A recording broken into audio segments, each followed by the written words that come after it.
Horror कहानियां थी। काला जादू।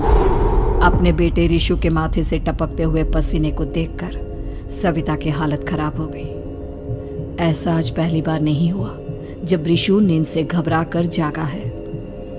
हाय मेरा बच्चा, न जाने किसकी नजर लग गई है तुझे। जब से मेरे बच्चे ने 10वीं के एग्जाम में स्कूल टॉप किया है तब से रोज बुरे बुरे सपने आने लगे हैं। हाँ माँ, मैंने आज फिर से एक काले साए को देखा। वो यहीं मेरी आंखों के सामने खड़ा था। माँ मुझे बचा लो माँ। वो मुझसे कह रहा था कि मुझसे बदला लेगा। माँ कहीं ये प्रशांत। चुप कर, कैसी बात कर रहा है? दोबारा उसका नाम मत लेना। तुझे पता है ना, उस प्रशांत ने आत्महत्या कर ली, तो बार बार उसका नाम मत लिया कर। मम्मी, क्या सच में प्रशांत ने आत्महत्या की थी? चुप कर, बहुत सवाल पूछता है आजकल। और फिर रात के वक्त सविता के पूरे घर में एक अजीब सा काला धुआं छाने लगा। गहरी नींद में सोई सविता की जैसे ही आंख खुली उसका दम घुटने लगा। वो दौड़कर रिशु के रूम की तरफ गई जहां उसके दरवाजे पर घूमती एक काली परछाई देख वो बुरी तरह से घबरा गई। कौन है वहाँ? कौन है? सामने आओ। ये मैं हूँ, तुम्हारी काली करतूत। और अब मैं तुम्हारे बेटे को ले जाने आया हूँ। नहीं, मेरे बच्चे को छोड़ दो प्लीज। मेरे रिशु को कुछ मत करना। वो परछाई रिशु के कमरे में घुस जाती है।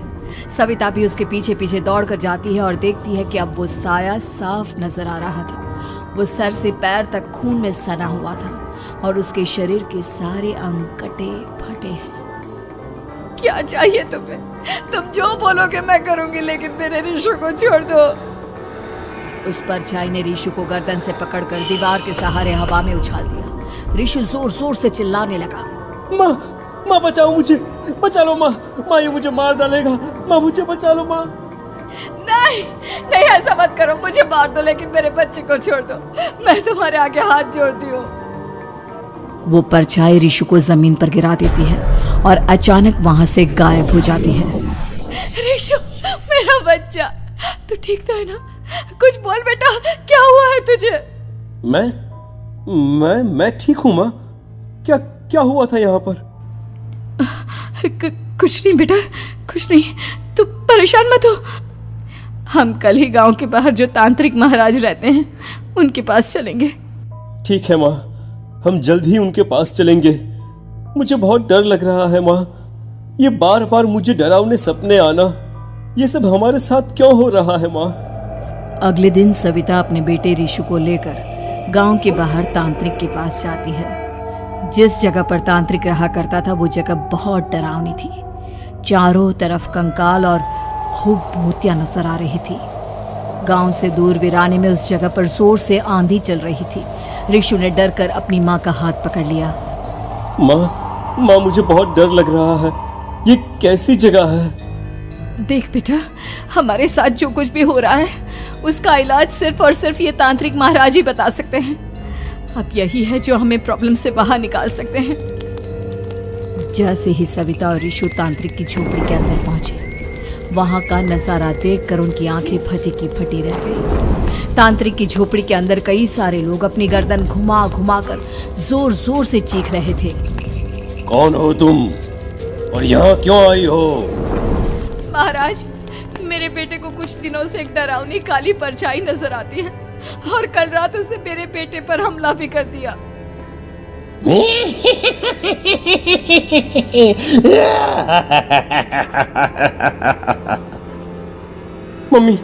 मम्मी हमें यहाँ से चलना चाहिए। ये जगह मुझे ठीक नहीं लगती। नहीं बेटा, ऐसा नहीं कहते। रुक जाओ, 2 मिनट के लिए रुक जाओ। क्या कहा? काली परछाई? तुम्हारे बेटे पर किसी काली परछाई ने हमला किया? हाँ महाराज, वो कह रही थी कि वो मेरे बेटे को कुछ कर देगी, कोई उपाय बताइए महाराज। मेरे बेटे के साथ कुछ गलत नहीं होना चाहिए। तुमने किसी दूसरे के साथ गलत किया है तो तुम्हारे साथ भी गलत होकर ही रहेगा। तुमने किसी की जान ली है, किसी को मार डाला है तुमने। नहीं महाराज, मैंने ऐसा कुछ नहीं किया। मैंने किसी की जान नहीं ली। मुझे कोई उपाय बताइए। लगता है तुम इतनी आसानी से नहीं मानोगी। मैं तुम्हें अभी उस काली परछाई से मिलवा देता हूँ और वही सारा सच तुम्हारे सामने लेकर आएगा। सविता और ऋषु ने डर के मारे अपनी आंखें बंद कर ली। तभी अचानक तांत्रिक की झोपड़ी में अजीबोगरीब आवाजें गूंजने लगी। सविता और ऋषु बुरी तरह से कांप रहे थे। आंखें खोलो और अपने सामने देखो। क्या यही है वो जिससे तुम कल रात को मिली थी? बताओ मुझे। हाँ, इसने कल रात मेरे बेटे के ऊपर हमला किया था। ये उसी लड़के की भटकती हुई आत्मा है जिसे कुछ दिन पहले तुमने मार डाला था। मम्मी ये महाराज क्या कह रहे हैं? क्या सच में आपने किसी की जान ली है, किसी को मार डाला है? अगर हाँ तो बताइए ना मम्मी, किसको मारा है आपने? किसको? तुम्हारी माँ इतनी आसानी से सच नहीं बताएगी बेटा। इसने एक बच्चे की जान ली है। कहीं उसका नाम प्रशांत तो नहीं महाराज? वो मेरा दोस्त है, मेरा मतलब मेरा पड़ोसी है। सही पहचाना। देखा सविता, तुम्हारा खुद का बेटा भी जानता है कि तुमने किसी के प्राणों की बलि चढ़ा दी और इसीलिए अब उसकी बुरी आत्मा तुम्हारे घर में भटकती है। मुझे माफ कर दीजिए महाराज, मुझसे बहुत बड़ी गलती हो गई। प्रशांत हमारे पड़ोसी का बेटा था। हर बार उसके नंबर मेरे बेटे से ज्यादा आते थे और इसलिए मैंने उसके कमरे के बाहर काला जादू किया था, पर मुझे नहीं पता था कि वो मर जाएगा।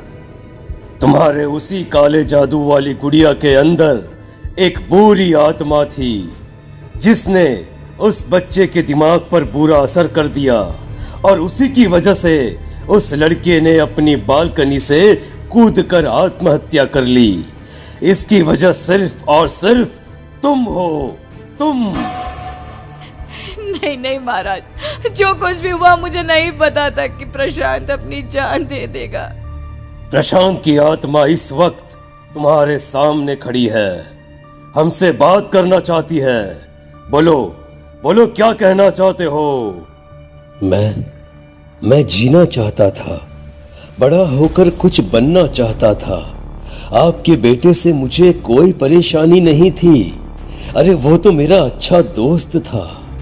मुझे माफ कर दो बेटा, मुझसे बहुत बड़ी गलती हो गई, मुझे माफ कर दो। माफ करने से मुझे वापस जिंदगी नहीं मिल जाएगी। मेरे माँ बाप आज भी मेरे लिए रोते हैं। आपने मेरे साथ बहुत गलत किया है, बहुत गलत। और तभी अचानक प्रशांत की आत्मा वहां से गायब हो जाती है। सविता जोर जोर से रोने लगती है। सुन लिया तुमने? ये तुम्हारे अपने ही किए हुए पाप हैं जो इस तरह से तुम्हारे सामने आ रहे हैं। माँ, ये आपने अच्छा नहीं किया। सिर्फ 10th बोर्ड के एग्जाम में मैं टॉप कर पाऊं, इसलिए आपने मेरे दोस्त के ऊपर काला जादू कर दिया। नहीं मम्मी, नहीं, अब हम कभी खुश नहीं रह पाएंगे, कभी नहीं। मेरे दोस्त की आत्मा को कभी शांति नहीं मिलेगी मम्मी, कभी नहीं। लेकिन मैंने जो कुछ भी किया सिर्फ तुम्हारे लिए किया। वो लड़का हमेशा फर्स्ट पोजीशन पर आ जाता था और इस वजह से हमेशा तुम्हारे मार्क्स कम पड़ते थे। मैंने तो सिर्फ उस पर एक छोटा सा काला जादू किया था बेटा। मुझे क्या पता था कि उसका ये नतीजा निकलेगा। जिस गुड़िया को तुमने उस लड़के के कमरे के दरवाजे पर लगाया था, दरअसल उसके अंदर एक बुरी आत्मा का प्रवेश हो गया था, जैसा कि अक्सर काला जादू करते समय हो जाता है। मुझे अपनी गलती का एहसास हो गया है। मैं प्रायश्चित करना चाहती हूँ। आप बताइए मैं क्या करूँ? प्रशांत के घर जाकर उस काली गुड़िया को वहां से निकालकर यहाँ लेकर आओ। मैं उसे आग में जलाकर राख कर दूंगा और उसके बाद प्रशांत की आत्मा को हमेशा के लिए मुक्ति मिल जाएगी। अगली रात सविता चुपचाप अपने पड़ोसी प्रशांत के घर जाती है। प्रशांत के माँ बाप प्रशांत की मौत के बाद उस घर को छोड़कर हमेशा के लिए वहां से चले गए थे। जैसे ही सविता उस घर के अंदर कदम रखती है, उसका सामना अजीबोगरीब हैवानियत से भरी आवाजों से होने लगता है। ऐसा लग रहा था जैसे कोई बुरी तरह से चीख रहा हो। सविता जैसे ही प्रशांत के कमरे के बाहर पहुंचती है, वहां पर लटकी हुई गुड़िया के शरीर से खून टपकने लगता है। ये क्या हो रहा है?